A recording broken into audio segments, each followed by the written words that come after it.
Hey everybody, it's John Trout here. It is April 23rd. It's a nice day out here. We're going to get into the 60s today, and we've had some cold weather. We're finally warming up. I think the frosts are over.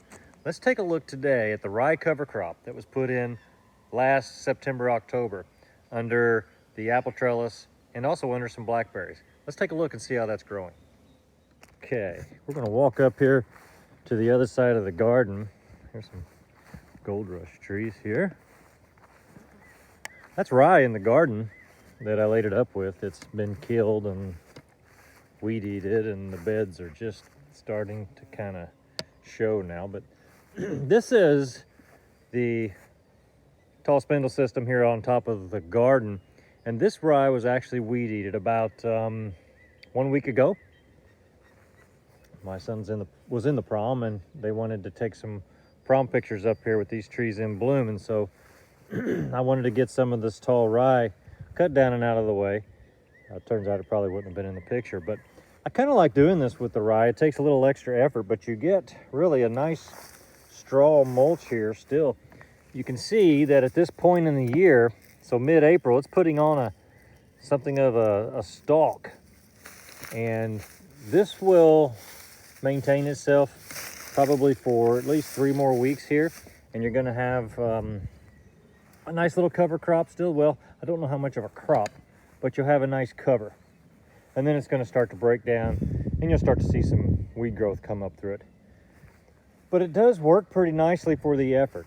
The effort was coming in here last September before rain and tossing out some rye seed onto the top of the soil. It germinates, it grows. I did hit this with some fertilizer to get some good growth. But I like it. It definitely suppresses, suppresses weeds.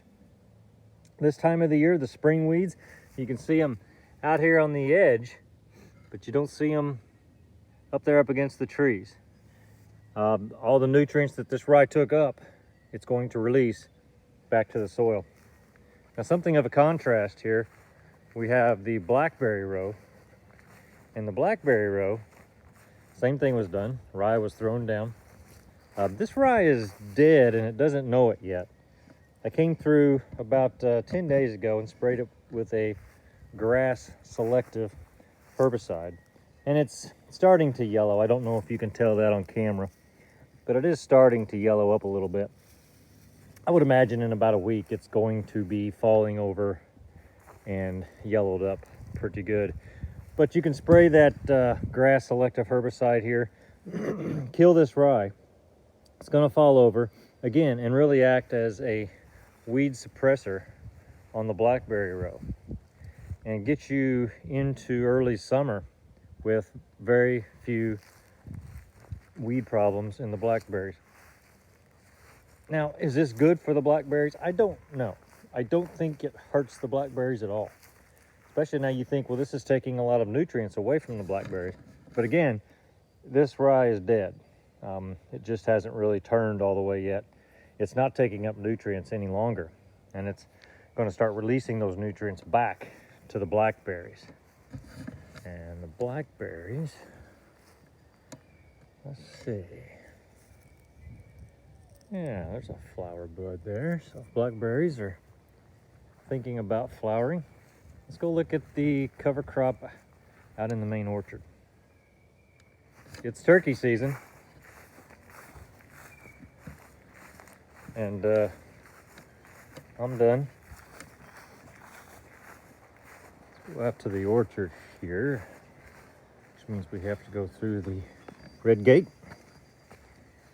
I leave this gate open, there will be a deer in there tonight. It never fails.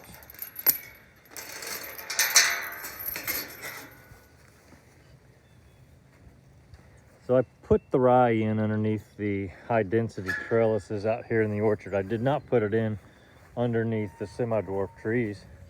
You see the weed growth. It's not bad. I'll come through and kill that. But all of this rye it's dead and it doesn't really know it. It's starting to yellow up, just like we saw up top there. And it will feed the soil as it decomposes back down. You can't ask for a simpler cover crop. Sometimes it's tough to get good growth on it in the fall because of the weather you're having. It may be dry, it may get cold quick, and it doesn't grow that much. So the growth you see now, 90% of this is from this spring. Over the winter, it was very short and sparse. We didn't have a great growing season last year. September was pretty much bone dry. The thing I don't like about it is kind of ratty. I don't like to see it like this underneath the trees. So it's a little bit ratty, but I think it does a good job. And here you can see where it just didn't take in some areas. And when the ground's hard like this, like it was back in September, it's hard to get a seed to germinate on that. So it wasn't completely filled in like maybe over here where it had a little better stand. But hopefully in 1 to 2 weeks, this will all be down and brown. And I'll have a little bit of mulch on the ground underneath these high density trees. And get me into early summer without really any weed issues. Okay, that's a rye cover crop. Thanks for watching.